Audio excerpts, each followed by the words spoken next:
Okay, we should be going live now.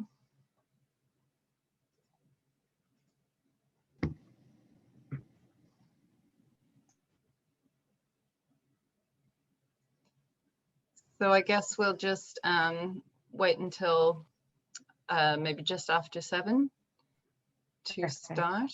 Yeah.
Good evening, Connor. Hello, Connor. Hi, Jose. Thanks for joining us. You're welcome. Nice evening here in Cork. What's it like down your way? It's cleared up a bit. It's better than Yeah. it was earlier.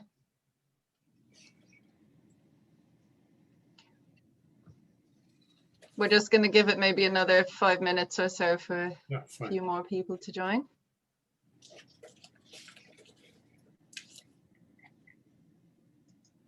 I should have brought some intro music.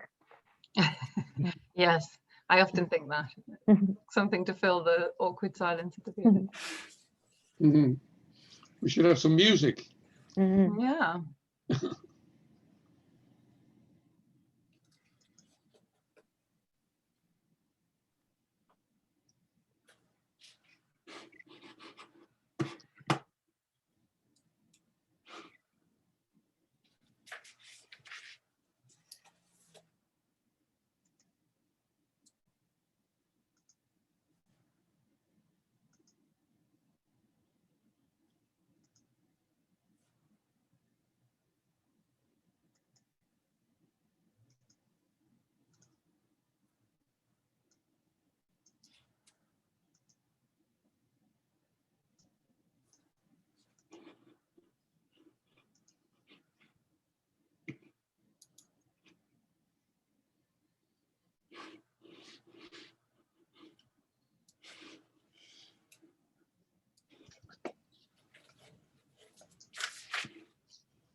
Anna, just to confirm, you're monitoring the chat, is that correct? Yes, I can do that, no problem. Brilliant, thank you. We've got a couple more people joining now. Great. Hi, Alan. Hi, Drew. Give it a few minutes to settle in. Yeah.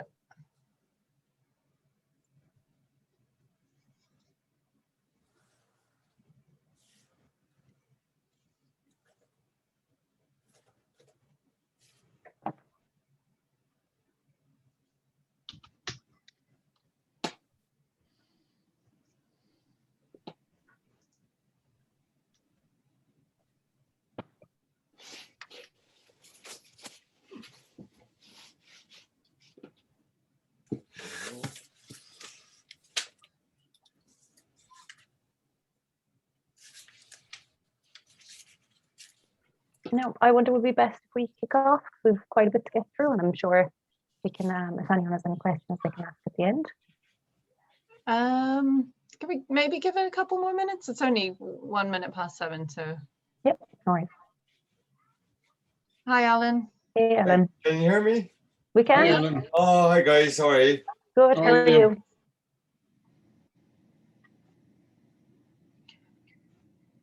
We're just gonna give it a couple more minutes, Alan, see if a few more people Okay, perfect. turn up.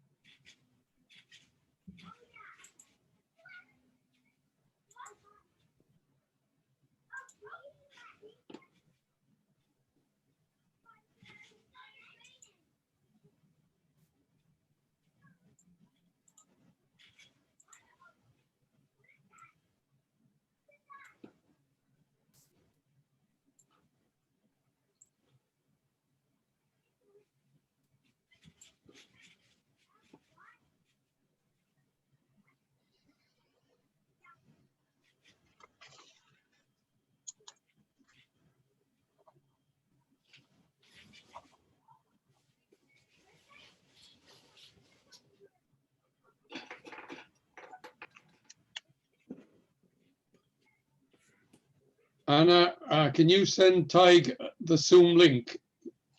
There actually isn't a Zoom link. If he's registered, then he will get a link sent to him by Eventbrite, which will take him to the He's page. asking for a registration link right now. See, I couldn't figure out a way to do. I mean, I could forward him mine. Maybe that will work. I'll I'll see if I can find something then. I'll try forwarding him mine. He could also join on the Facebook too if he wants. No, he should be able to intervene. Okay.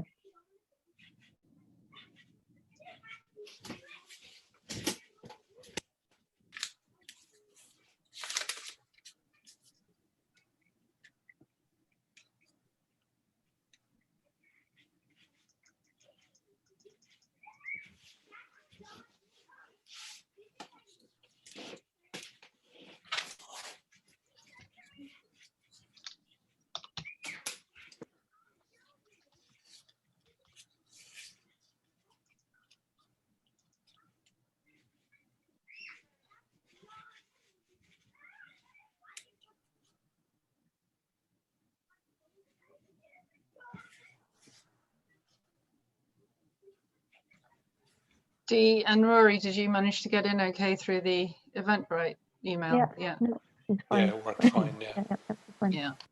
Tiger's definitely registered, so he should have received it. But maybe it went to his. Maybe it went to I'm his junk sending him mail. another link right now. Yeah. Great. Oh, I just sent it as well. Yeah. If he gets it twice, that's even better. Will we kick off? Just so I know there's a lot to get through. Yeah. Perfect. I think Yeah. so. So yeah, Absolutely. definitely we'll start off. So welcome everyone. Thank you for joining us, both here on Zoom, and I know there's people on Facebook watching. So we appreciate you taking the time. First of all, apologies as this was postponed from our original date.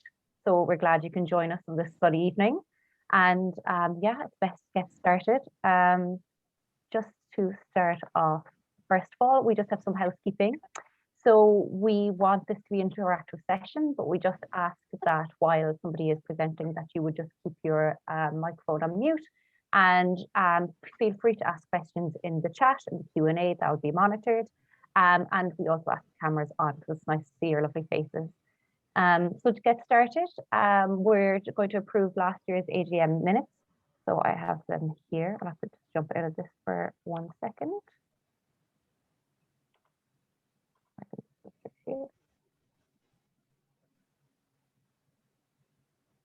So I'm sure a lot of board members are familiar with this. So unless there's anything arising, would anyone like to propose these? Yeah, I'll propose, Rory. Great, thank you. Seconded. Great stuff, thank you guys. Now, so that's kind of the housekeeping out of the way. So to kick off, we have our chairperson, which is Jose, and I'll let you get started. Thank you. Well, I'd just like to echo Dee and Anna's welcome to those of you that are attending. I'm sorry to see that this is quite a small meeting, but I suppose in a way, because things are relatively quiet and moving forward at a steady pace, there tends to be less urgency about things, and there tends to be a bit less attendance, which by no means means that we're not doing as much or more. It just means that people are more satisfied, if you like, with what's going on. Just to recap, most of you already know this. We're a registered company, a community-based company, limited by guarantee, with charitable status. And the company and its assets are entirely at every AGM, this is the AGM, members are welcome to nominate a board of management that will manage the work of the association for the following year. We are a voluntary independent body, but we're also compliant with the regulations that the government has introduced. And initially, we signed up voluntarily to the Housing Agency's Voluntary Regulation Code for approved housing bodies in 2013. That is, as soon as it was brought in. And from that point on, we've been implementing the code of governance for approved housing bodies that was developed by the agency, and the financial standard that determines how our finances should be managed. Now, this whole system of voluntary regulation, which in fact only has incorporated around half of housing associations in Ireland, is changing in the coming year to a statutory system. That is, all housing associations will be regulated by law by a regulatory authority called ABRA, or the Approved Housing Bodies Regulatory Authority. This new agency has legal powers, government awarded powers over all housing associations, including those that are currently not registered with the housing agency. And it can ensure compliance with procedures, and it can also enforce any breaches in procedure by changing members of the board, dismissing boards, or even transferring assets. So it's a pretty serious level of regulation, but it's also a pretty thorough process of integration into what is in effect the government's housing infrastructure. Next slide, please. I would also add that loan funding and council funding will depend very much on the status of the associations with the regulatory body. I'm emphasizing all this because it is for Carbery's future work and future role and the achievement of its objectives. It's absolutely fundamental that we are compliant with the approved housing bodies standards. And a very important part of that is that we have a board of management that is fully aware and in control of the work of the association and of its assets. That is, they really are very strong on the point that the board of directors of the association should be able to demonstrate that it is fully in control, fully aware, and overseeing the work of the association. And that's why this meeting and the appointment of the board is actually extremely important for the future of the association. We will be expected to carry out our work to a high professional standard in terms of development, purchase, and new build, when we do new build, of works carried out on properties, financial management, housing management, maintenance, tenant relations, and engagement. That is, we have to be, even though we're a community-based, primarily voluntary body, we have to demonstrate full professionalism in what we do and full transparency in what we do. So we need, on the one hand, a competent committee and board that can hold its own in dealing with the approved housing body agency and with other regulatory bodies. And make no mistake, it will be a challenge, because they will be trying to find issues where we might be going wrong, where we might be doing things wrong, and it's up to us to be able to stand steadfastly in the face of that and say, no, we're doing things the right way. We'll also be required to carry out our work professionally to the highest standard. At the moment, board members are carrying out a lot of the work of the association. So board members that carry out these tasks have to be professionally competent and able to carry out these areas. And we also need the support of key employed staff to look after key areas of activity, like development, works contracting, housing management, maintenance, and tenant engagement. Next. Next slide, please. So we come to the Board of Management of Carbery Housing Association. Any member of the association may stand for election at the board, to the board at the AGM, or may be co-opted by the executive committee during their year. We ask all board members, when they are proposed for the board or when they want to propose themselves for the board, to complete a probationary period of 3 consecutive meetings. That is, to attend 3 consecutive meetings before they're ratified as board members.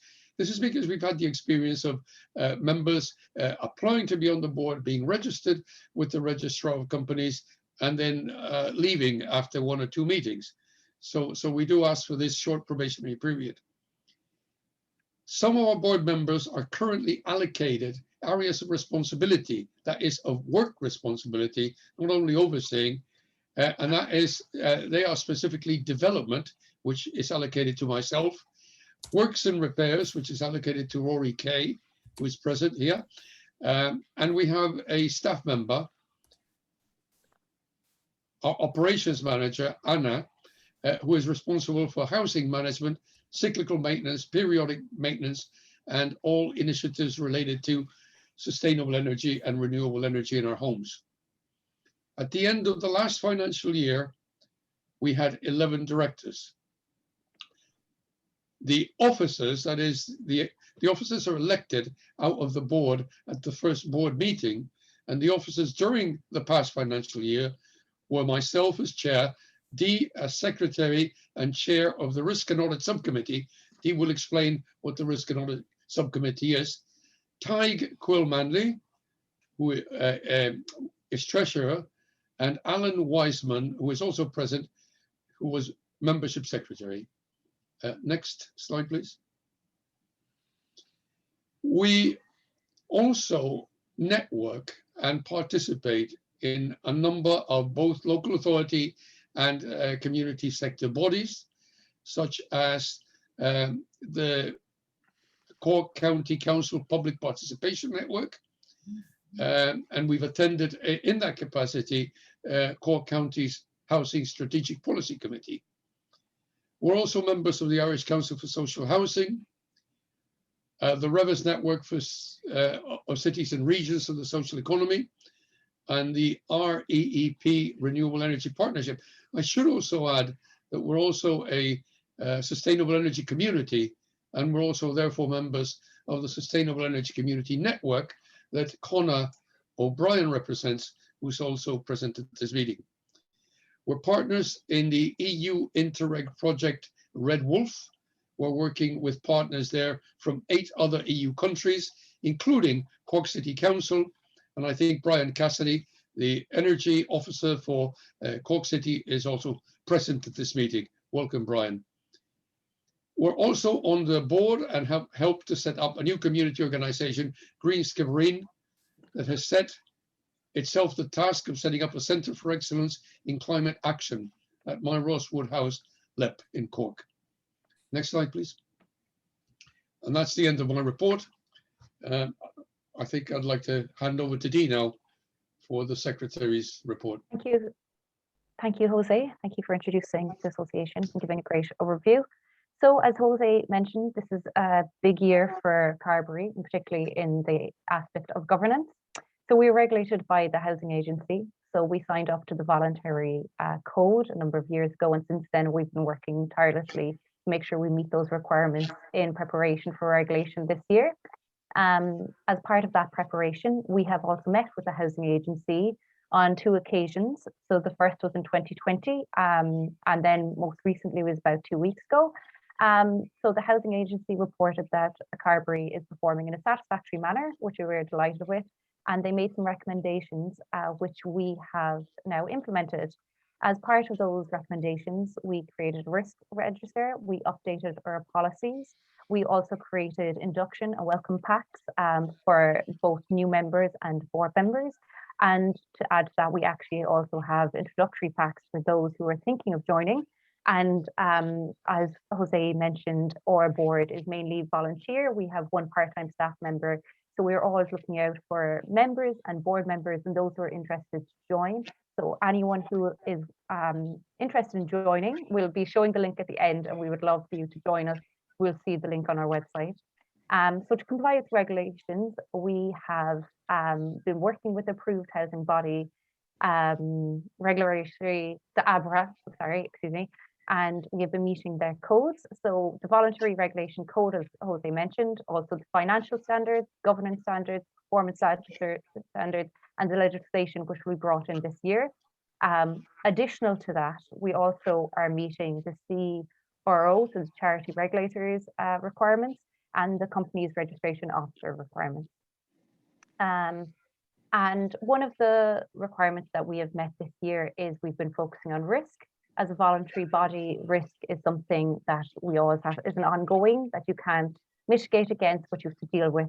So we have established its own committee for risk. So it meets every quarter, and this is the Risk and Audit Subcommittee, which I am chair of. We meet the Housing Agency Governance Code, and we discuss with an ongoing risk register any items that we think is important for the organisation and could put the organisation at risk. These risks may be to do with governance, they could be a financial risk, operational or reputational. We then report back to the board to show any issues of risk identified and suggest mitigation measures. This year, the major risks is COVID, which I'm sure everyone is aware of has affected most sectors, all sectors, and mitigation measures we have taken into account for this is that we've moved everything online. So this is our second AGM that is online, but we have also moved all our policies, all our working documents, all our minutes, all our reports to a drive, which is shared with the board members.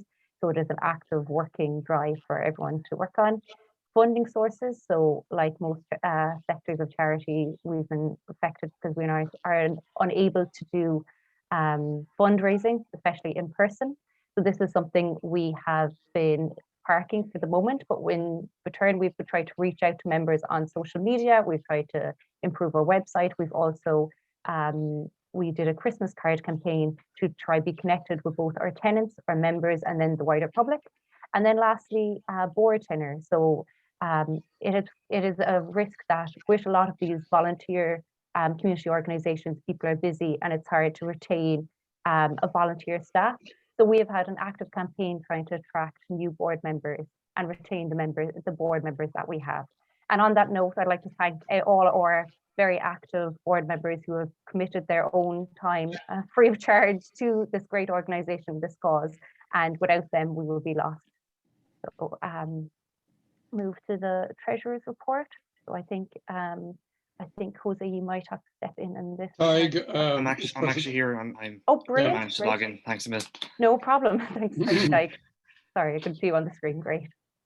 Thanks a million. So I suppose we'll start with the Treasurer's report here. Now, I suppose just for the sake of introduction for anyone watching, last year I was honoured to be given the opportunity to volunteer with CHA, and it's something that I've been humbled to be given the opportunity to do and to take on. And I've been getting into the run of things, and hopefully I can continue for a while yet to the best I can for the sake of the organisation and for the common good as well. I suppose, look, getting into the key financial activity this year, as other officers have before me have said, that COVID has affected everything. That's no surprise, and again, it's affected the activity which is reflected in the financial reports of CHA. We completed a 5-year financial projection, and we recently acquired 6 new properties, which were purchased in March under the mortgage to rent scheme, which is the main scheme that CHA operates under, at a cost of 1.125 million. The acquisition of a further 19 properties is to take place between 2021 and 2022. Again, COVID slowed things down for CHA quite a bit, but we're hoping to progress as best as we can.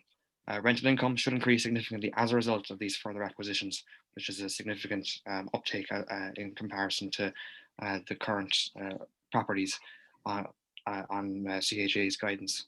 CHA has faced difficulty in the purchase of some properties due to local authority clawback charges on some properties, which are not covered by the mortgages, which is a regrettable position to be in, as it does obstruct some of our progress. As you can see, we have the summary profit and loss accounts for the 6 months ended on the 31st of March, which were the most recent financial reports available at the time when this was compiled. We have a surplus for the financial year of 40,275 at the most recent account total. We've continued employment of the operations manager on a part-time basis with funding from the Red Wolf Energy project at EU level. CHA has also implemented the preparation and presentation of monthly management accounts created by an external accountant for the 2019-2020 financial year. CHA made a net surplus of 44,331. And since the last AGM, which was held in September, and the 31st of March, CHA has made a net surplus of 40,275. Between the 30th of September 2020 and the end of February just gone, we had an increase of 37.26% in the value of our net assets. Profit in this period was reduced from 44,331 to 40,276. However, retained profits brought forward have increased from 63,764 euro as of the end of September to 148,371 at the end of February just gone. We had 390 euros worth of debtors and a rental income shortfall of 1,193 euros and 8 cents on 2 properties at the end of this period. And finally, on this particular section, our long-term liabilities stood at 1,432,067 euros, mostly debt finance. In April 2021, a group of CHA directors were consulted by the Irish Council of Social Housing on the new financial standard for approved housing bodies, and the directors set out their position on changes to regulations that could be proposed by the housing agency. Great, thank you, Ty. I appreciate stepping in there. That's great. So I'm going to hand it back to our chairperson, Jose. So he's going to look after the development delegate report. Thank you, Dee. And thanks to everybody that's presented. Could I remind you all that if you have any questions on anything that we're saying, we don't have time to stop after every presentation, but if you just write your question in the chat box underneath, there'll be a section at the end of the meeting where we'll go through every question that's been put in there, and it'll be answered by the appropriate director or staff member. We use a system of delegation to board members for areas of activity that are not the responsibility of our operations manager, who is a staff member. I'm delegated to carry out the development in Carbery housing. That means I'm responsible for property procurement, purchase, and development of any new schemes that come on board, and the securing of private finance, public loan finance, and local authority CAF, which stands for Capital Assistance Loan Funding, and is a standing loan subsidy made over by the local authorities to support purchase. Like other delegates, I report to the board on a monthly basis. We have a format for reporting on all our activities. Rory Kay, Works and Repair Delegate, reports on his area. Obviously, Anna, as Operations Manager, reports on housing management and energy issues to each monthly meeting. Next slide, please. Just a timeline of where we are and where we were. We were set up in 2001. It took us 11 years to get our first 2 properties. During that time, we participated in 3 EU projects, and we had various meetings and put forward various proposals. Basically, we did not get any support from the local authorities until we started leasing properties from private owners, where we secured our first 2 properties.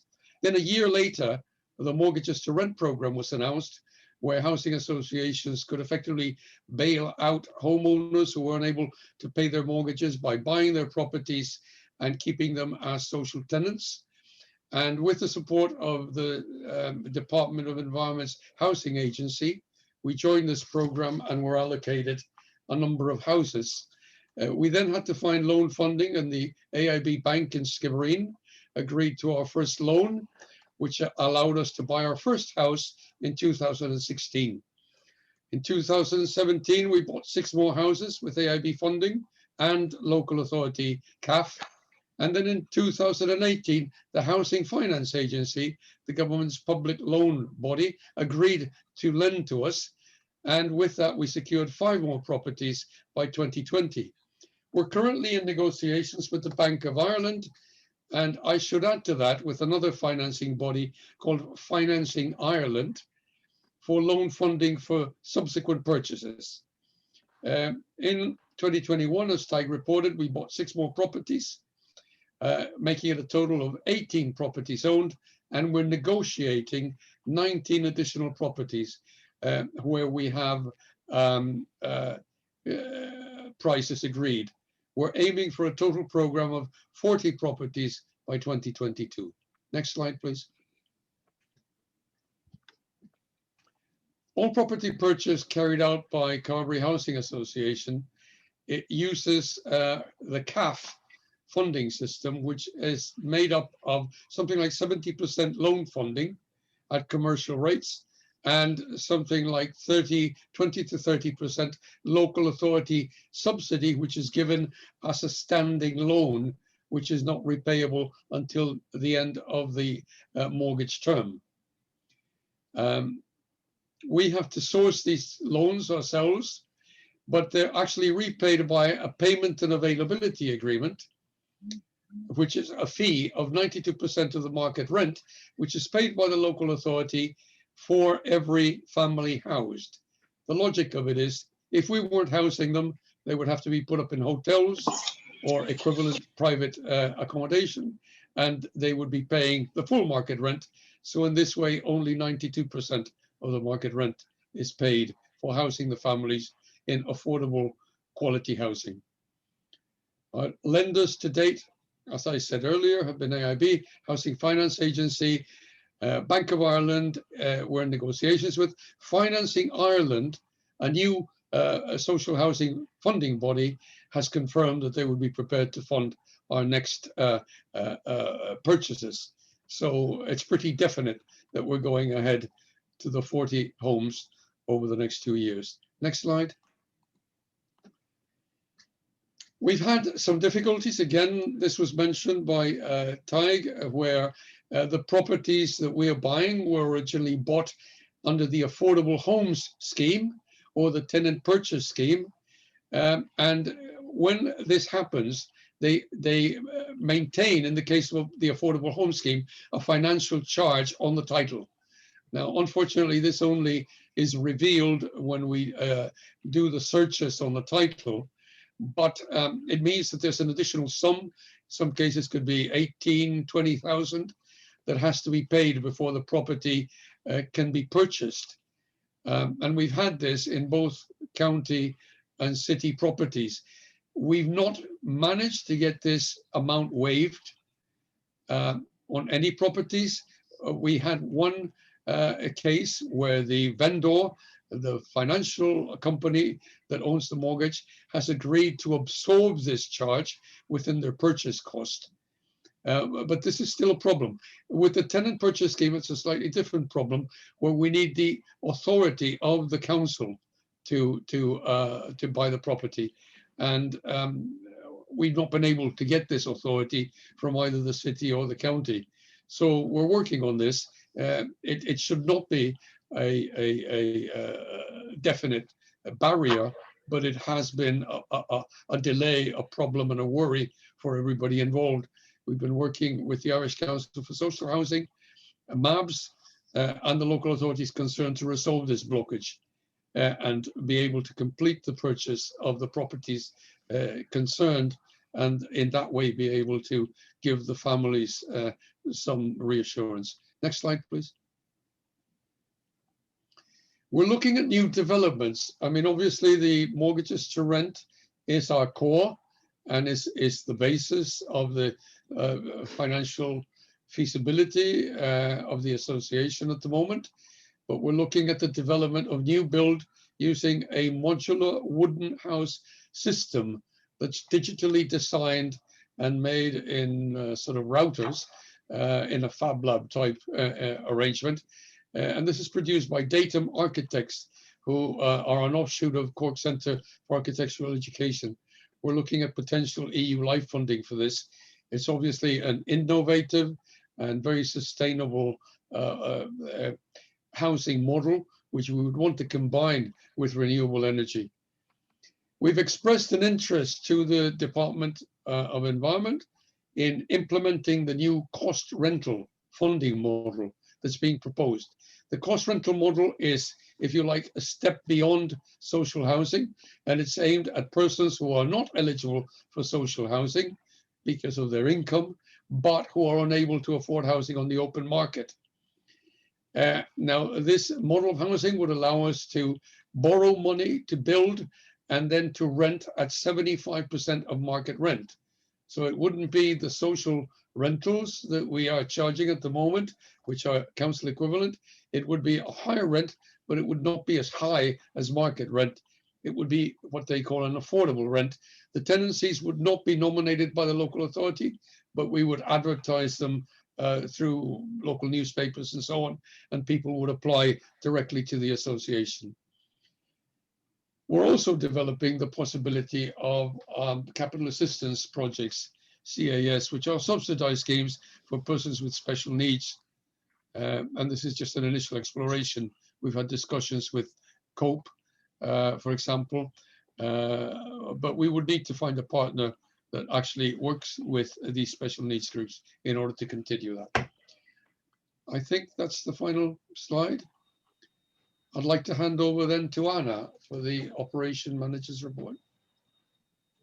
Thanks, Jose.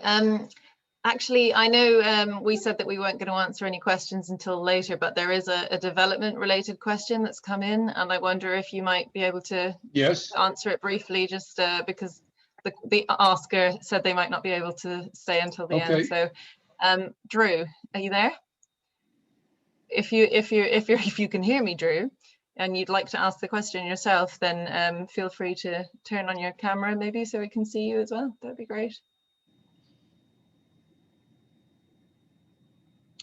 Hello? You might be having difficulty. Funding pipeline and how well you are funded. Will you receive most of your funding? Sorry, Drew, you're very quiet. Could you speak up, please? Can you hear me better now? Yep, go ahead. It was really just a general inquiry as to what the funding picture at CHA looks like. And really beyond that, wanted to explore what kind of rates you're attracting in your funding to see if there's an opportunity to do better. Okay. Yes, I'm happy to answer that. We borrow from, as I said, AIB and HFA, and we're currently we currently have initial agreement with Financing Ireland regarding. AIB lends us at, I think it's 4.5% a year on a 20-year term.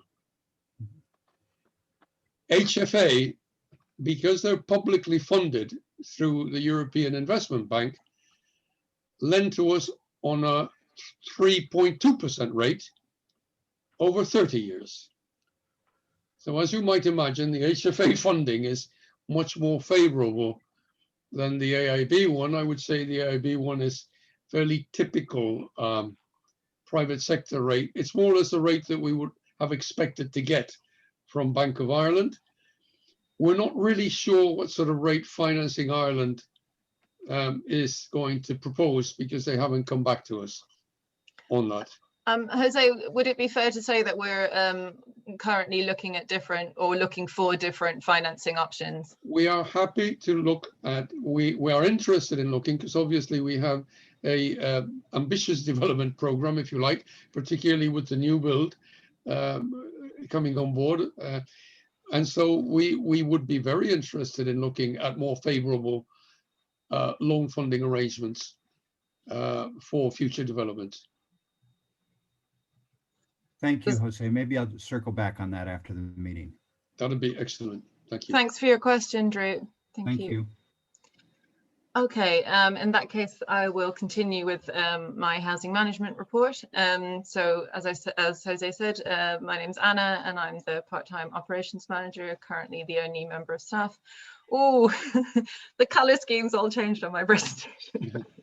Okay, so these are just a few headlines,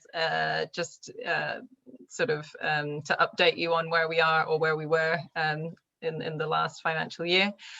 So the number of tenants that we had increased from 20 to 30 with the purchase of the new homes in June 2020. Our total rents increased from 18,550.65, which was our figure for 2018-19, to 26,496.01 in 2019-20. Which was great. Unfortunately, our arrears also increased slightly from 1,144.29 to 1,193.08. At this point, COVID-19 had already started to affect us. So we had quite a few tenants who were suddenly became unemployed as a result of COVID, were unable to work, and then therefore started having trouble paying rents. Some of them were already in arrears and had begun to start paying off those arrears, but unfortunately were unable to continue to do so when their employment ceased. We did send out letters to all of our tenants during the first lockdown, asking them to let us know if they were in financial difficulties. And we had 2 tenants come back to us to say that they were unable to continue paying the same rate that they'd been paying previously. And so we gave them emergency rent relief for the first few months, after which we came back to them, reviewed their situation to see if they were in the same position or if things had changed, and reacted accordingly to that. Next slide, please. Thank you. So just to briefly explain my role for anyone who doesn't know, I was appointed in November 2019, initially just for 1 day a week, and my salary is 60% funded by the Red Wolf Interreg EU funded project. And so I work partially on that, and then the rest of the time I work on housing management for Carbery. So housing management duties involve things like keeping track of tenancies, issuing tenancy agreements, keeping track of rents, calculating rents, and keeping track of arrears and chasing up arrears, basically. I also do some work with Rory, helping to organise repairs, and I'm also in charge of energy efficiency measures on our houses. In July 2020, my hours were increased from 1 day to 2 days a week. After we bought a further 5 houses, we went from 7 to 12 houses, so the workload almost doubled, which, yeah. So there was a bit of a kind of rapid growth that happened there, and so my hours were increased accordingly to keep up with that. Given the rapid growth, the continuing rapid growth, I think it's fair to say that my role is currently pretty vital to the feasibility of the association, and I didn't actually write that, but I think it is fairly objectively true to say. Next slide, please. So in July 2020, when our number of houses almost doubled, we decided to subscribe to an online housing management software program, which would help us keep track, because before this we were doing everything on spreadsheets, and it was very confusing and very difficult to track. So this online platform, it's a bit like, you know, any kind of online management or accounting software. You can kind of input all of your homes, input all of your tenants. You've got all the details in one place. You can keep track of rents, calculate rents. So it made things a heck of a lot easier, and meant that we were able to be a lot more efficient. So we were able to grow our capacity at the same time as we were purchasing more houses. And the great thing about Affinity is that they have very good technical support. So any issues that we had were dealt with very quickly. Next slide, please. So just to a brief overview of the energy efficiency initiatives that were either started or continued in 2020 and 2021. The Better Energy Warmer Home Scheme is an SCAI initiative that offers free core retrofitting to households in receipt of certain welfare payments. We've got 4 houses now in this scheme, 2 of which have already been retrofitted. The other 2 have been approved for the scheme, and they're just awaiting survey.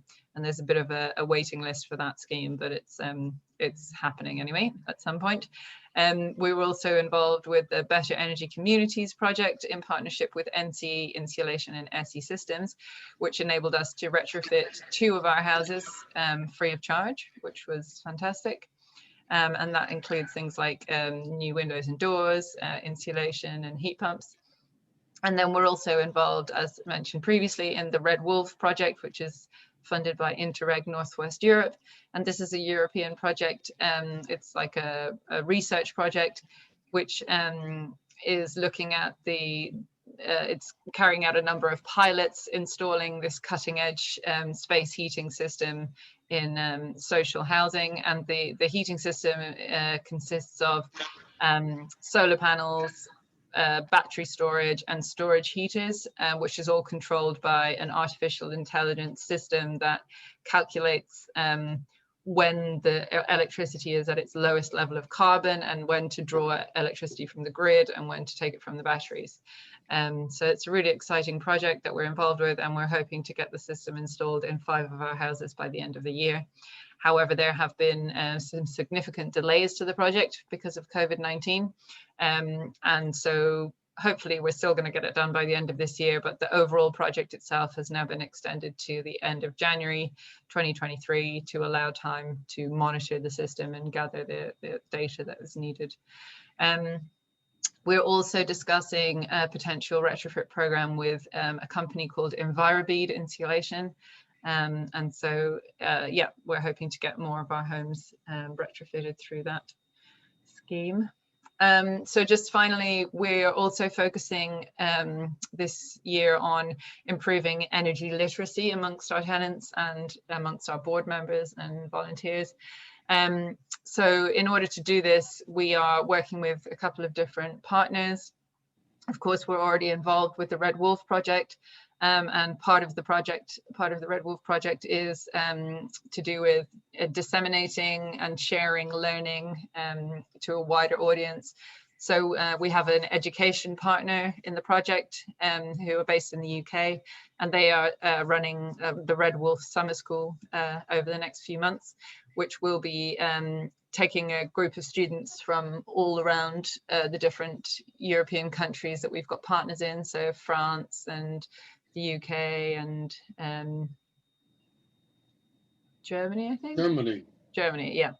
And so they will be participating in an online project where they're going to work in groups and look at different sort of research areas of research or sort of challenges that the project's facing and come up with their own creative solutions to those problems. So that should be very interesting, and it will also be very helpful to kind of feed into what we're doing.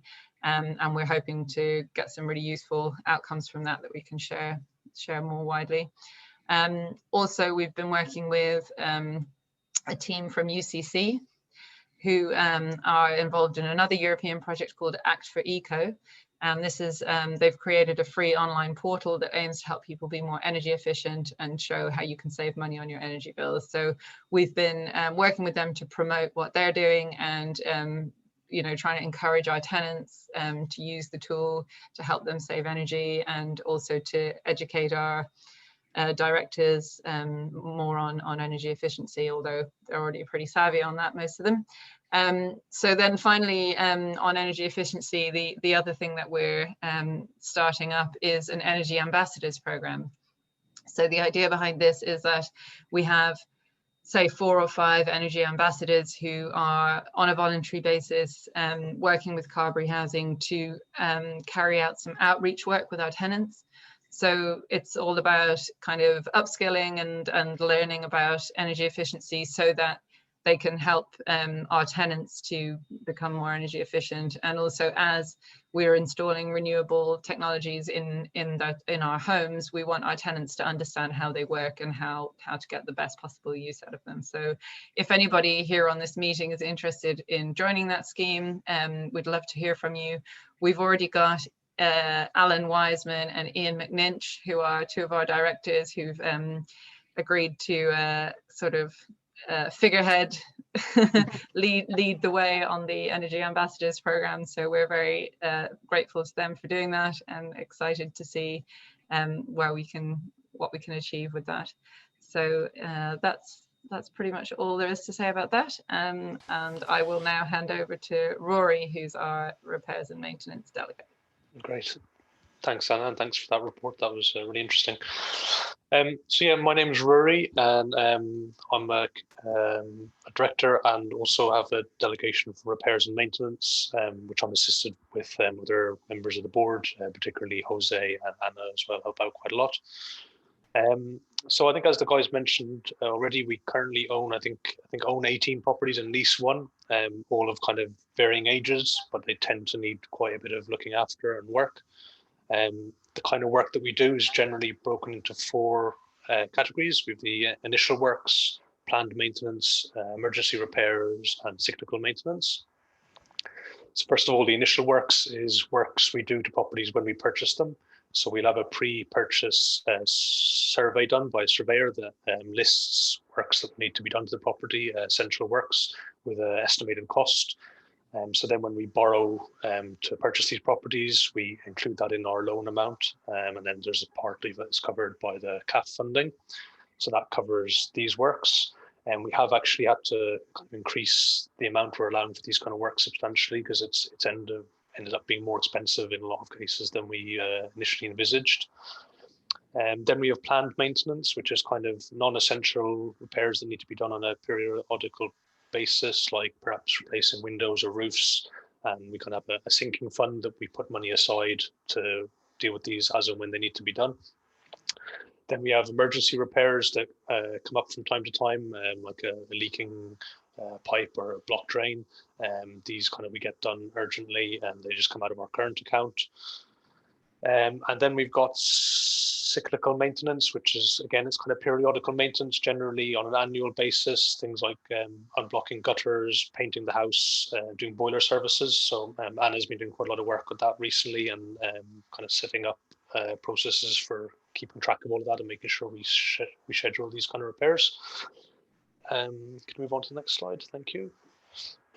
So over the last kind of year or so, we've been doing initial works on 5 properties we bought last year. This has been delayed quite a lot, obviously, like everything to do with COVID, but we have literally just the last few weeks completed all of those, which is great. We're doing kind of emergency repairs as and when required, and these we deal with within kind of 24 hours if they're urgent.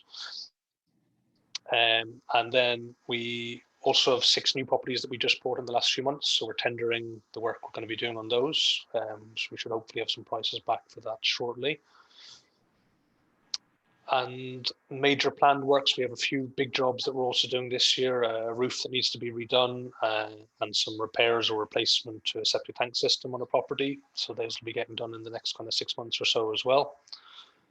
And then I won't go too much into the Red Wolf project because Anna's already spoken about that. But just also to say that these kind of projects are really good for our kind of general maintenance, because they involve upgrading things that we would have to maintain anyway. So there's kind of a hidden benefit in there in that respect as well. We're also looking at some retrofit works with Envirobead that Anna mentioned as well. And again, the same kind of thing, we're kind of looking at a long-term kind of plan for these properties, that though it might be more of an investment to do these kind of retrofits now, that it will save us money in the long run, because it will reduce our kind of continual maintenance by investing in them upfront. And there is kind of grant funding from SEI available for these kind of energy efficient upgrades. And then just again, overlapping a little bit with what Anna said, the Affinity software, we do use that for our maintenance and repairs now as well. So we kind of got everything under one hood, which is great. So we've started recording all of our repairs, all of our suppliers into that same system, which means kind of keeping track of it again is much easier. We can look at what's been done. We can generate different kinds of reports quite easily. So yeah, that's all really on repairs and maintenance. Great, thank you, Rory. Appreciate it. And now to move on to engagement. So to start off, I suppose, like all charities, as I mentioned previously, we've all been affected by COVID. So our engagement has now been moving online. So our priority has been growing our online presence and trying to keep connected over Zoom and over the Google Drive, as we can no longer meet in person, unfortunately. So to increase our online presence, Anna, our operations manager who you met, has been sharing quarterly newsletters, and this is among our tenants and also our members. So if you'd like to subscribe, please see our website to do that.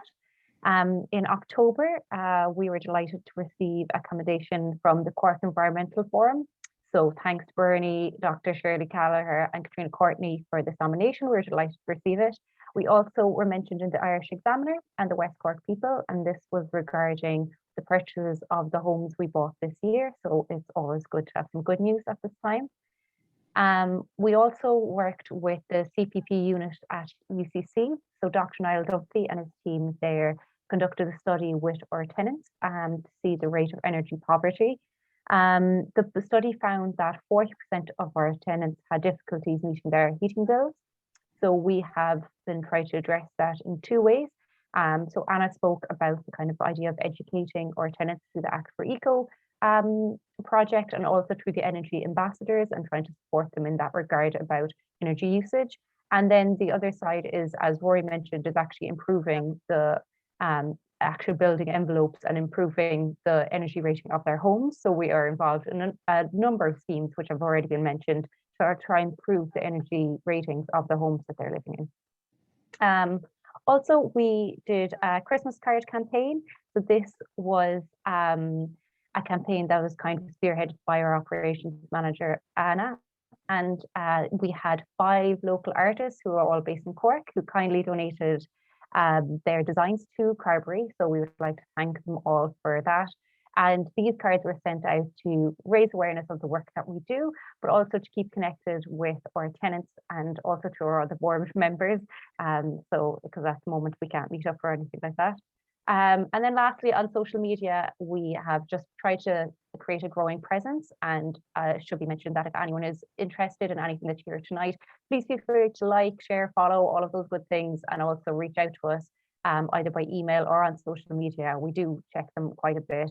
And we have been quite active on Twitter. We've over 10 times the followers from the AGM, which is quite positive. We also have started a LinkedIn page, and this is to hope that people who are professional would like to join, who might be board members, skilled board members in particular, would hope to gather interest, and also on Facebook, which is streaming. So at Carbery Housing is where we're at. So please feel free to connect with us. Radio. So now I'm going to hand it back to the chairperson, Jose. So, okay. Right. Now we come to the key point at this meeting, and that's the election of the executive committee. It's actually not going to be a tremendous change, I'm afraid. At the moment, that's a good thing. We have 11 board members, which is our maximum number. We are required every year for four of the longest standing board members to resign and be available for re-election if they want to be, or to resign altogether. So the other, if you like, what is it, 11 minus 4, 7 board members remain, and only those 4 are resigning because our rules say they have to. They're Rory, Kay, Dan Boyle, Dermot O'Regan, and Alan Sheerans. Those 4 members have indicated that they're all available for re-election. So the decision that needs to be made by this meeting is simply whether or not to re-elect those 4 members.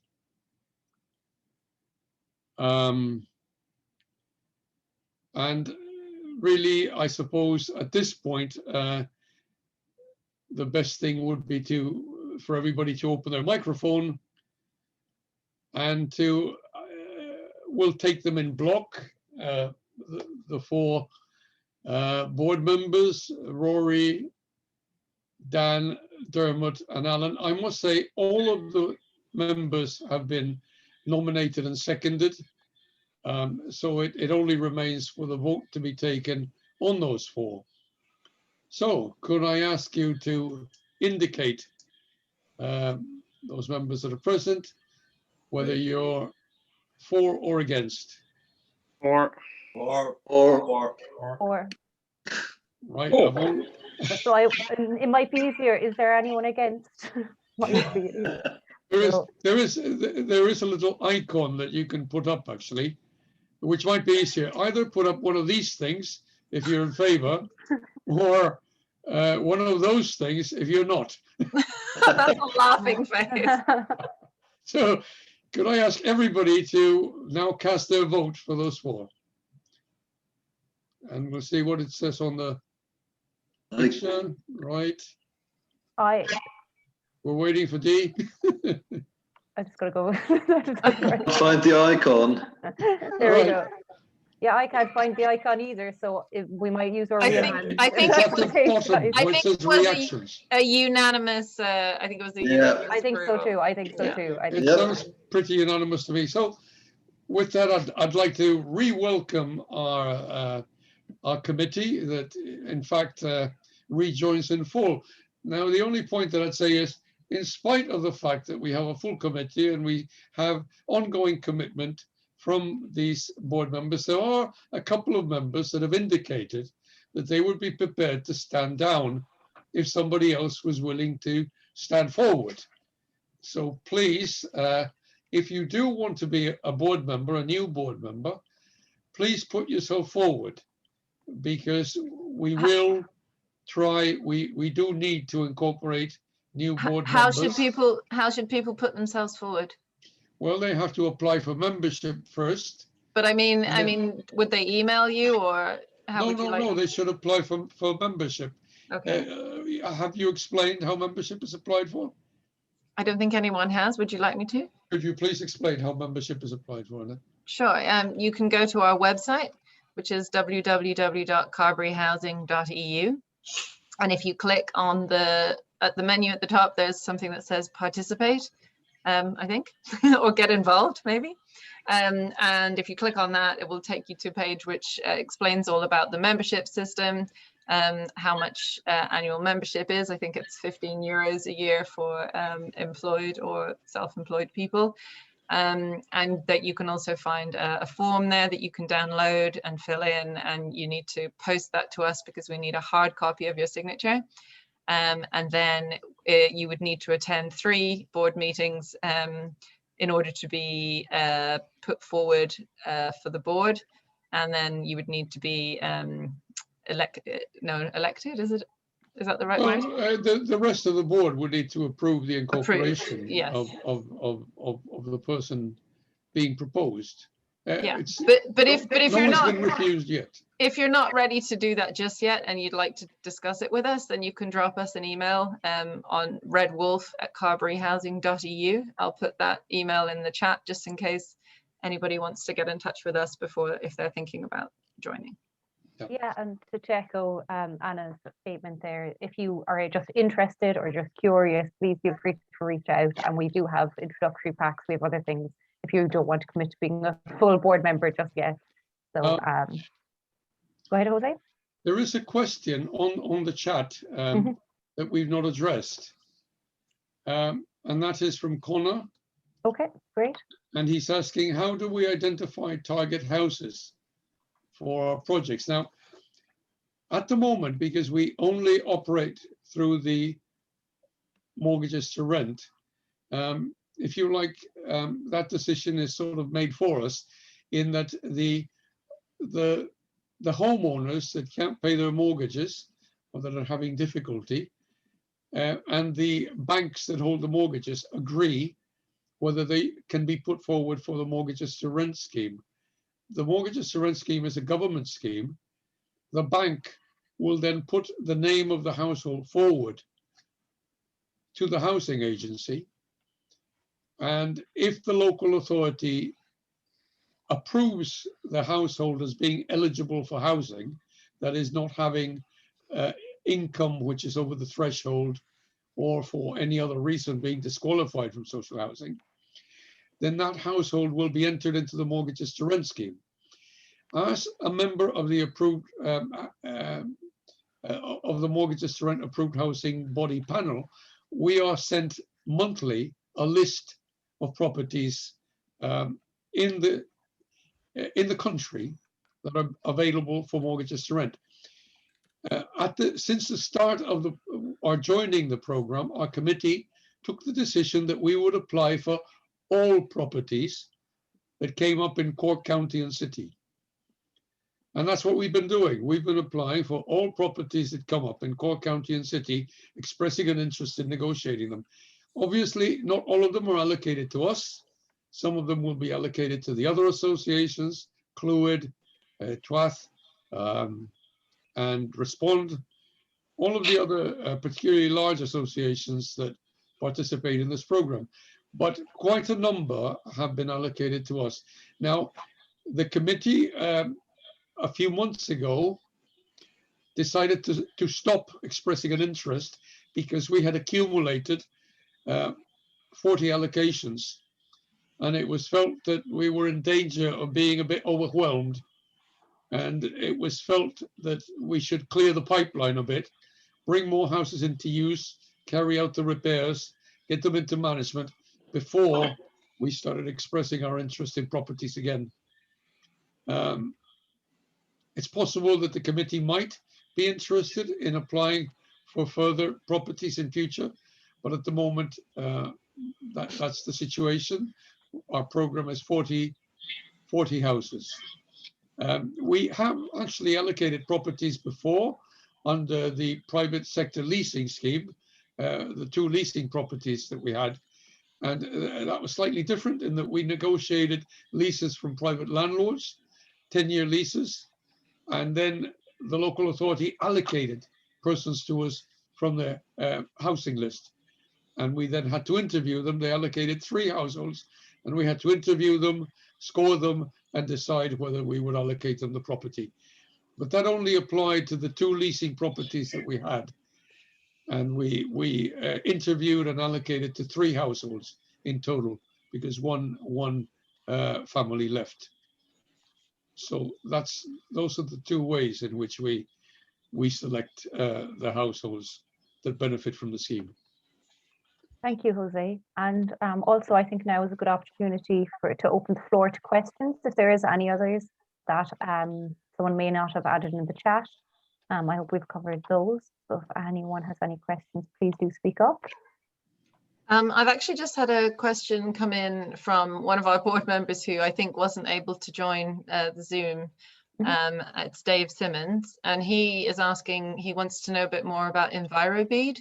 And I know that Rory has done some work with them before. Yeah. So I don't know if Rory, you'd like to answer that, or just unmute myself. Yeah. So Envirobead, they're originally an insulation manufacturer, but they also operate as what you'd call a one-stop shop for retrofit. So they're a project coordinator for some of the SCAI grant schemes. And they will, so if you wanted, for example, to get your house retrofitted, you could go to them and they'll find all the necessary subcontractors to do the work, and they'll give you a quote for the whole thing, and they kind of provide the project management for it. And they obviously have access to the grants under the National Home Retrofit Scheme and the Community Energy Scheme, which used to be the Better Energy Community Scheme. So that's kind of their role in this. So they would, for us, they would get quotations to upgrade our houses to a B2 rating, which is a requirement of those schemes. And they'd organise all the subcontractors to do the work. And then they'd have access to the grant funding from SCAI, which I think under those schemes is 50% for social housing or 80% if it's fuel poor tenants. Okay. And he's asking specifically if do they use any specific type of material? Is Envirobead itself, is that a specific material? So I think in terms of the retrofit schemes, they're not tied to any particular material, but as a manufacturer, they manufacture polystyrene. That was their original start of the company, was making cavity wall insulation, which was a beaded kind of material, hence the name Envirobead. I think they still do that. That's one part of their business, but they've obviously branched off into other areas to do with insulation and retrofit, etc. Okay. All right, thanks for that, Rory. Do we have any other questions from anybody else? And Connor here, just a comment. I must say, it's very impressive to me anyway, as a kind of an outsider, to see the development of Carbery Housing Association and and you know, it's an amazing success story in a way. So it's great to see the mix of voluntary and the voluntary effort involved. It's very, very impressive, and I think the innovative spirit, you know, is of the highest order. I should say that you're in danger of giving AGMs a good name, in that it's really well run, excellently done, and it's one of the best AGMs I've ever been at. So, Oh, Connor, that is a Thank very, you. a very big compliment. Thank you so much. Thank We're you. really, That's we're very really kind. glad it's been enjoyable. Thank you. Thank you. We're actually awful in person, Connor. It's all online, you know. No, thank you so much for your kind words. We appreciate it. And thank you for your support with SEA. I so appreciate that too. Yeah, Sure. we'd like to thank everybody, you know, all of our board members, all of our, you know, who give up their time voluntarily, and you know, all of the different delegate roles that they do, and you know, and also thank you to the people that we don't know who've joined us tonight, who've taken an interest in what we're doing, and the people that we've worked with, such as Brian and Connor, who've been supporting what we do. We really appreciate all of your support. Could I just say, as we're coming to an end, could I just say a final word, something that I've been sort of thinking about? I think that in addition to the role that we play in actually rescuing families, if you like, and rescuing their homes, because we know that the homes are often in pretty poor condition, and we're not only ensuring that they keep a roof over their heads, we're ensuring that the house remains sort of sound and has basic works done onto them, which people wouldn't have been able to afford beforehand, and has the energy improved. But in addition to that, I think we've got a mission here, and that is to demonstrate that it is possible for communities to initiate and control the provision and management of social housing. There is this belief that it's something that's got to be done by either private developers or by the state. And we are demonstrating here that it can be done by local communities. And if we can demonstrate that it can be done, and it can be done professionally, it can be done by any community. What we're doing could be done by any community anywhere in Ireland. And that is a revolutionary thought, because it would mean that you have a potential infrastructure for creating and managing social housing under control, accountable, and using the resources, talents, and efforts of local communities. And certainly any government that is serious about solving the housing shortage must realize that that is the way to go. It's not just to rely on putting X billions and billions. You hear it on the press all the time. Put another billion into housing. No, get communities involved. Get communities involved in promoting, developing, and delivering housing. That's the real solution. And that's what we're proving. And that's our main mission, I think, at the end of the day. That's the point I wanted to make. Thank you, Thanks, Jose. Jose. Well said. Jose. Well said. Well said, Here, Jose. here. Absolutely. And thank you, just to echo Anna and all of the board members, I suppose, to say thank you to everyone who joined us tonight. I'd like to personally thank all the board members for your support during the year, and Anna as a staff member for all your support. And of course, to all our partner organizations as well. Sorry, go ahead, Jose. Could I just add another thanks? I see that Lothar Lukin is present. Lothar is one of our benefactors. He actually contributed a substantial cash amount, which we still owe him, incidentally, which allowed the association to get off the ground. So I would like us to recognize at this point the very important contribution that Lothar made at the start of the association. Thank you, Lothar. Thank you, Lothar. Lothar. And thank you to everyone for all of your help and support. I think that's it, guys. Until next month. Not at all, guys. Thanks for everything. Have a good night, everyone. Thanks, Good night, everybody. Good night. Take care. Bye. Bye. Bye.